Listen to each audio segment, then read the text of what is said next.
Hi to all, నేను సిద్ధేష్. అసలు ఒక జాబ్కి అప్లై చేసుకోవాలంటే ఏం కావాలి? రెజ్యూమ్. ఈ రెజ్యూమ్ అంటే ఏంటి? ఒక సింగిల్ పేజ్లో నువ్వెవరు, నీ ఎడ్యుకేషన్ క్వాలిఫికేషన్ ఏంటి, నీకున్నటువంటి స్కిల్స్ ఏంటి, ఇవన్నీ కూడా మెన్షన్ చేసి ఒక జాబ్కి అప్లై చేసుకోవడానికి ఉపయోగించేదే రెజ్యూమ్. రెజ్యూమ్ అనేది ఏ జాబ్ కైనా సరే ఒక ప్రిలిమినరీ స్క్రీనింగ్ మెథడ్ అన్నమాట. అంటే నువ్వు ఆ జాబ్ కి సంబంధించినటువంటి టెస్ట్ కి వెళ్ళాలన్నా లేదంటే ఇంటర్వ్యూకి అటెండ్ అవ్వాలన్నా నీ రెజ్యూమే డిసైడ్ చేస్తుంది. రెజ్యూమ్ ని యాజ్ ఎ ఫ్రెషర్స్ గా ప్రిపేర్ చేసుకోవాలంటే చాలా కష్టపడుతుంటారు. ఎందుకంటే ఐ నో దట్ ప్రాబ్లం. నేను కూడా బీఫామ్ 4th ఇయర్ లో ఉన్నప్పుడు చాలా కష్టపడ్డా. ఇంటర్నెట్ లోకి వెళ్ళి ఏదో ఒక వెబ్సైట్ లోకి వెళ్ళి జస్ట్ మన ఇన్ఫర్మేషన్ ఫిల్ చేసి చాలు, అదే ఆటోమేటిక్ గా రెజ్యూమ్ ని క్రియేట్ చేసి ఇస్తుంది. బట్ అలా చేయడం కన్నా మనమే మాన్యువల్ గా వర్డ్ డాక్యుమెంట్ ని ఉపయోగించుకొని రెజ్యూమ్ ని క్రియేట్ చేసుకోవడం చాలా బెస్ట్ అన్నమాట. రెజ్యూమ్ ఎలా ప్రిపేర్ చేసుకోవాలి, ఫార్మాట్ ఏంటి అని చెప్తా విను. ఫస్ట్ వర్డ్ డాక్యుమెంట్ ని ఉపయోగించుకొని రెజ్యూమ్ క్రియేట్ చేయడం స్టార్ట్ చేయి.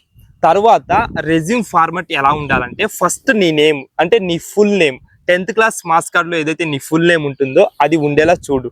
తర్వాత దాని కింద కాంటాక్ట్ డీటెయిల్స్, నీ ఫోన్ నెంబరు, నీ ఈమెయిల్ అడ్రస్, నీ లింక్డ్ఇన్ అకౌంట్ లింక్, ఈ 3 ఉండేలా చూడు. తర్వాత నెక్స్ట్ హెడింగ్ వచ్చేసి కెరీర్ ఆబ్జెక్టివ్. మనం ఎక్స్పెరిమెంట్ చేసేటప్పుడు ఎయిమ్ ఎలా రాస్తామో అలాగా ఆ జాబ్ కి అప్లై చేస్తున్నావు కాబట్టి ఆ జాబ్ కి సంబంధించినటువంటి ఒక 3 to 4 లైన్స్, అంటే నేను ఈ జాబ్ కి ఎలిజిబుల్, నేను ఈ జాబ్ కి సూటబుల్ అనేలా వినిపించాలి. అలా ఆ కెరీర్ ఆబ్జెక్టివ్ ని ప్రిపేర్ చేయి.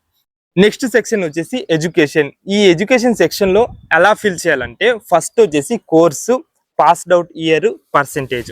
ఫర్ ఎగ్జాంపుల్ నువ్వు బీఫామ్ గ్రాడ్యుయేట్ అనుకో, ఫస్ట్ బీఫామ్ పెట్టాలి, తర్వాత దాని పాస్డ్ అవుట్ ఇయర్ ఎప్పుడు, తర్వాత దానికి వచ్చినటువంటి పర్సెంటేజ్ ఎంత, తర్వాత ఇంటర్మీడియట్, తర్వాత 10th క్లాస్, ఇలా ఆర్డర్ వైజ్ గా ఫిల్ చేయాలి. తర్వాత సెక్షన్ వచ్చేసి స్కిల్స్ అన్నమాట. చాలా చాలా important section. At the same time చాలా కేర్ఫుల్ గా నువ్వు ఫిల్ చేయాలి. ఈ స్కిల్స్ సెక్షన్ లో మెన్షన్ చేసినటువంటి స్కిల్స్ బట్టే నీ రెజ్యూమ్ ముందుకెళ్లాలా లేదా రిజెక్ట్ అవ్వాలా అనేది మాక్సిమం డిసైడ్ అవుతుంది. ఎందుకంటే ఒక జాబ్ కి కొన్ని వేలల్లో రెజ్యూమ్స్ వస్తూ ఉంటాయి. అన్ని రెజ్యూమ్స్ ని మనుషులు చూడరు కాబట్టి ఆటోమేటిక్ టూల్స్ అనేది డిటెక్ట్ చేస్తాయి. అంటే ఏటీఎస్ ఫ్రెండ్లీగా నీ రెజ్యూమ్ ఉండాలి. మరి స్కిల్స్ ఎలా పెట్టాలి చెప్తా విను. ఏదైతే నువ్వు అప్లై చేస్తున్నావో జాబ్, ఆ జాబ్ డిస్క్రిప్షన్ లో ఆల్రెడీ వాళ్ళు క్లియర్ గా మెన్షన్ చేసింటారు ఈ స్కిల్స్ ఉండాలి ఈ జాబ్ కోసం అని. కాబట్టి ఆ జాబ్ డిస్క్రిప్షన్ లో ఏదైతే స్కిల్స్ ఉంటాయో అవే స్కిల్స్ నీ రెజ్యూమ్ లో కూడా కనిపించేలా నువ్వు చూసుకోవాలి. అప్పుడే ఆ రెజ్యూమ్ కాస్త ముందుకు వెళ్ళడానికి ఛాన్స్ ఉంటుంది. ఇన్ కేస్ ఆ డిస్క్రిప్షన్ లో ఉన్నటువంటి స్కిల్స్ పైన నీకు అవగాహన లేకపోతే, నేర్చుకోనైనా ఇంటర్వ్యూకి అటెండ్ అవ్వగలను అనే కాన్ఫిడెన్స్ ఉంటే ఆ స్కిల్స్ ని కూడా మెన్షన్ చేయి. మనకు తెలిసిందే, ఫ్రెషర్స్ గా మనం ఏం మెన్షన్ చేస్తామంటే ఓన్లీ సాఫ్ట్ స్కిల్స్ మాత్రమే మెన్షన్ చేస్తాం. అంటే కమ్యూనికేషన్ స్కిల్స్ బాగున్నాయి, స్పీకింగ్ స్కిల్స్ బాగున్నాయి, డిస్కషన్ స్కిల్స్ ఉన్నాయి, పబ్లిక్ స్పీకింగ్ స్కిల్స్ ఉన్నాయి. ఇవే కాకుండా సాఫ్ట్ స్కిల్స్ తో పాటు జాబ్ కి సంబంధించినటువంటి స్కిల్స్ ఉంటేనే ఆ రెజ్యూమ్ అనేది మూవ్ అవ్వడానికి ఛాన్స్ ఉంటుంది అని గుర్తుపెట్టుకో. నెక్స్ట్ సెక్షన్ వచ్చేసి అకాడమిక్ ప్రాజెక్ట్. అంటే నువ్వు ఏదైతే బీఫామ్ ఫైనల్ ఇయర్ లో ప్రాజెక్ట్ వర్క్ కానీ, లేదంటే సమ్మర్ హాలిడేస్ లో ఏదైనా నువ్వు ఓన్ గా ప్రాజెక్ట్ వర్క్ చేసింటే, లేదా కమ్యూనిటీ ప్రాజెక్ట్ కానీ, ఏ ప్రాజెక్ట్ వర్క్ చేసినా ఈ సెక్షన్ లో క్లియర్ గా మెన్షన్ చేయి. అంటే ప్రాజెక్ట్ టైటిల్, ఎయిమ్, కన్క్లూజన్ ఇవి క్లియర్ గా మెన్షన్ చేయి.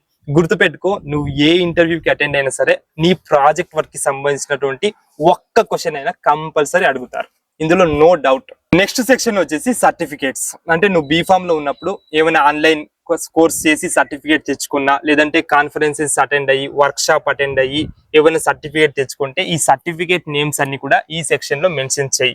నెక్స్ట్ సెక్షన్ వచ్చేసి ఎక్స్ట్రా కరికులర్ యాక్టివిటీస్.